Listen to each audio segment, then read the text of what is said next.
भाजपा नेता रमाकांत मिश्रा, क्षेत्रीय संयोजक गोरखपुर क्षेत्र, ने आज प्रेस वार्ता कर विपक्ष द्वारा सरकार द्वारा नौजवानों को गरीब और गंवार बनाने के योजना वाले बयान पर पलटवार करते हुए बताया कि सरकार नई शिक्षा नीति पर काम कर रही, परीक्षा की शुचिता और व्यवस्था के लिए तत्पर है। समाजवादी सरकार में जहां शिक्षा को व्यवसाय बना दिया गया था, तो भाजपा की केंद्र सरकार में प्रधानमंत्री नरेंद्र मोदी जी ने शिक्षा में अमुक परिवर्तन करके शिक्षा को रोजगारपरक और ज्ञानवर्धक बनाया है। आजादी के बाद से देश के प्रधानमंत्री द्वारा घोषणा की गई कि देश में शिक्षा के माध्यम से रोजगार पैदा करेंगे। अब तक जो शिक्षा इस देश में थी, उस शिक्षा से केवल बेरोजगारी की पहुंच खड़ी हुई। तो उन्होंने बताया कि उत्तर प्रदेश में जब सपा बसपा की सरकार आई, इन्होंने गृह केंद्र बना के शिक्षा को व्यवसाय का माध्यम बना दिया। जब तक इस देश में रोजगार परक शिक्षा नहीं है, तब तक देश में समता के अनुसार काम नहीं मिलते। GGS news 24 bureau Atraulia Azamgarh. Ashish Kumar Nishad की रिपोर्ट। शिक्षा व्यवस्था में क्या परिवर्तन है? आज़ादी के बाद पहली बार केंद्र सरकार ने भारतीय जनता पार्टी के घोषणा पत्र में लगातार ये बात कही जा रही थी कि देश में शिक्षा के माध्यम से रोजगार पैदा करेंगे। अब तक जो शिक्षा इस देश में थी, उस शिक्षा से केवल बेरोजगारों की फौज खड़ी हो रही थी। और ख़ास तौर से उत्तर प्रदेश में जब सपा और बसपा की सरकारें आईं, इन्होंने गृह केंद्र बना के शिक्षा को व्यवसाय का माध्यम बना दिया। आप नज़र उठा के देख लिए, समाजवादी पार्टी का जो जितना बड़ा नेता होगा, बसपा का जो जितना बड़ा नेता होगा, वो उतना बड़ा शिक्षा माफिया भी होगा। इन्होंने शिक्षा को व्यवसाय बना लिया। हम शिक्षा को स्वावलंबन का माध्यम बना रहे हैं। जब तक समाज शिक्षित नहीं होगा, जागरूक नहीं होगा, आत्मनिर्भर नहीं होगा, स्वावलंबी नहीं होगा, तब तक मजबूत समाज नहीं खड़ा हो सकता। पिछले दिनों आपने देखा कि उत्तर प्रदेश में पहली बार बीएड की परीक्षा कितनी शांति और ईमानदारी से हुई। पिछली सरकारों में प्रवेश पत्र आपका, परीक्षा मैं देता था, जगह जगह मुन्ना भाई घूम रहे थे, परीक्षा की शुचिता को कलंकित कर दिया गया था। हम शिक्षित समाज बनाना चाहते हैं, इसलिए नई शिक्षा नीति आई है, इसमें प्राइवेट स्कूलों पे क्या सहयोग करेंगे? नई शिक्षा नीति में हम सबको शिक्षित बनाने के लिए जहां व्रत लिए हैं, और सरकार की जैसी मंशा होती है, प्राइवेट और सरकारी तंत्र वैसा ही काम करते हैं। सरकार की मंशा साफ है, सरकार की कथनी और करनी में एक रूपता है, इसलिए प्राइवेट स्कूल भी हमारे नई शिक्षा नीति के अनुरूप ही पठन और पाठन का कार्यक्रम चलाएंगे।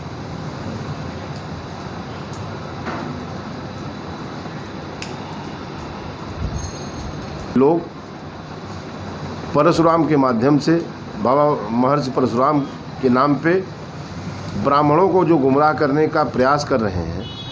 कभी विकास दुबे इनके करीबी होते हैं। विकास दुबे की मां कहती हैं कि मेरा बेटा समाजवादी पार्टी का कार्यकर्ता था, उनकी पत्नी बसपा से चुनाव लड़ने की तैयारी कर रही थी। जब इनके पास कोई विजन नहीं है, कोई डॉक्यूमेंट्स नहीं, तो अब यह ब्राह्मण समाज का अगुवा होता है, समाज को दिशा देता है। ब्राह्मण आज भारतीय जनता पार्टी के साथ मजबूती से चल रहा है, और आने वाले दिन में भी पूरा ब्राह्मण भारतीय जनता पार्टी के साथ ही रहेगा, क्योंकि देश के सवाल पर देश विकास कर रहा है। ब्राह्मण देश के विषय पे भारतीय जनता पार्टी के साथ पूरी निष्ठा, पूरी लगन, पूरी ईमानदारी के साथ खड़ा है। इसमें कहीं कोई किसी को चिंता करने की ज़रूरत नहीं है। वह लोग अपने अपने वोट बैंक की चिंता करें। आज उनका जो मूल वोट था, वह भी आज हमारे साथ आ रहा है। हमने उनको भी, चाहे वह उज्ज्वला योजना रही हो, चाहे हम उनके घरों तक रसोई गैस पहुंचाए हों, चाहे उनके घरों में प्रकाश दिए हों, हम उनको पेंशन दिए हैं। आप कोविड जैसे जहां यह वैश्विक महामारी पूरे विश्व में पूरा विश्व त्राहिमाम कर रहा है, भारत मोदी जी के नेतृत्व में दुनिया की अगुवाई कर रहा है और उत्तर प्रदेश के यशस्वी मुख्यमंत्री, भारत के यशस्वी प्रधानमंत्री हर परिवार को निःशुल्क खाद्यान्न, भारतीय जनता पार्टी का हर कार्यकर्ता घरों तक जाके दवा, सैनिटाइजर, मास्क, अस्पतालों में उन मरीजों को फल, भोजन उपलब्ध करा रहा है, अपने प्राण को हाथ पे लेकर के समाज की सेवा कर रहा है। कहाँ हैं सपा बसपा के लोग? कांग्रेस के लोग कहीं दिखते हैं क्या? पूरी महामारी में समाजवादी पार्टी के लोग, खास तौर से मैं जिस क्षेत्र के हम लोग निवासी हैं, समाजवादी पार्टी के विधायक हैं आदरणीय संग्राम सिंह यादव जी। कहीं आपने संग्राम सिंह यादव जी का एक बाइट मुझे आप दिखा दीजिए कि कहीं उन्होंने जन सेवा में कोई काम किया हो इस महामारी में। समाजवादी पार्टी का कोई कार्यकर्ता किसी गांव में जाके किसी परिवार को 2 किलो गेहूँ, 2 किलो चना, 2 किलो चावल पहुंचाया हो? यदि हो तो मुझे बताएं। केवल विधवा विलाप करने से राजनीति की रोटी अब नहीं सेकी जा सकती। समाज के बीच आपको काम करना पड़ेगा, उनके दुख सुख में अपनी सहभागिता करनी पड़ेगी, तब समाज आपको देखेगा। हम अब तक तो ये कहते थे कि राम मंदिर भारतीय जनता पार्टी का एक नारा है। हमने राम मंदिर की नींव रख दी, हमारे देश के प्रधानमंत्री तमाम धर्माचार्यों के साथ मंदिर निर्माण शुरू हो गया। आगे भी हमें कहा जाता था कि 370 नहीं समाप्त कर सकते, जम्मू कश्मीर केवल कहने के लिए अविभाज्य अंग है, हमने दिखा दिया। 370 भी हमने समाप्त किया। आज जम्मू कश्मीर भारत का अविभाज्य अंग है।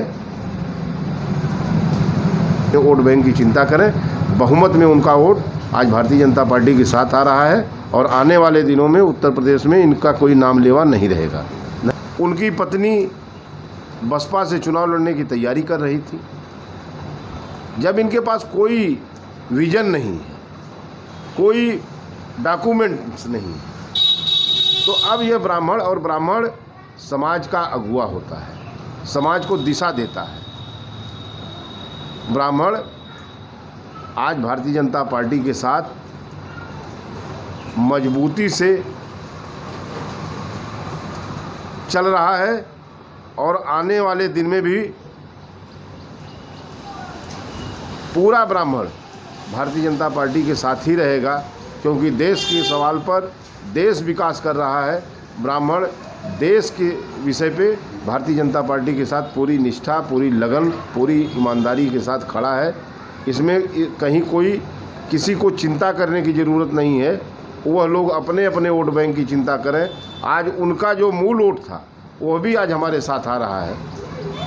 हमने उनको भी, चाहे वह उज्ज्वला योजना रही हो, चाहे हम उनके घरों तक रसोई गैस पहुंचाए हों, चाहे उनके घरों में प्रकाश दिए हों, हम उनको पेंशन दिए हैं। आप कोविड जैसे जहां यह वैश्विक महामारी पूरे विश्व में पूरा विश्व त्राहिमाम कर रहा है, भारत मोदी जी के नेतृत्व में दुनिया की अगुवाई कर रहा है और उत्तर प्रदेश के यशस्वी मुख्यमंत्री, भारत के यशस्वी प्रधानमंत्री हर परिवार को निःशुल्क खाद्यान्न, भारतीय जनता पार्टी का हर कार्यकर्ता घरों तक जाके दवा, सैनिटाइजर, मास्क, अस्पतालों में उन मरीजों को फल, भोजन उपलब्ध करा रहा है, अपने प्राण को हाथ पे लेकर के समाज की सेवा कर रहा है। कहाँ हैं सपा बसपा के लोग? कांग्रेस के लोग कहीं दिखते हैं क्या? पूरी महामारी में समाजवादी पार्टी के लोग, खास तौर से मैं जिस क्षेत्र के हम लोग निवासी हैं, समाजवादी पार्टी के विधायक हैं आदरणीय संग्राम सिंह यादव जी। कहीं आपने संग्राम सिंह यादव जी का एक बाइट मुझे आप दिखा दीजिए कि कहीं उन्होंने जन सेवा में कोई काम किया हो इस महामारी में। समाजवादी पार्टी का कोई कार्यकर्ता किसी गांव में जाके किसी परिवार को 2 किलो गेहूँ, 2 किलो चना, 2 किलो चावल पहुंचाया हो? यदि हो तो मुझे बताएं। केवल विधवा विलाप करने से राजनीति की रोटी अब नहीं सेकी जा सकती। समाज के बीच आपको काम करना पड़ेगा, उनके दुख सुख में अपनी सहभागिता करनी पड़ेगी, तब समाज आपको देखेगा। हम अब तक तो ये कहते थे कि राम मंदिर भारतीय जनता पार्टी का एक नारा है। हमने राम मंदिर की नींव रख दी, हमारे देश के प्रधानमंत्री तमाम धर्माचार्यों के साथ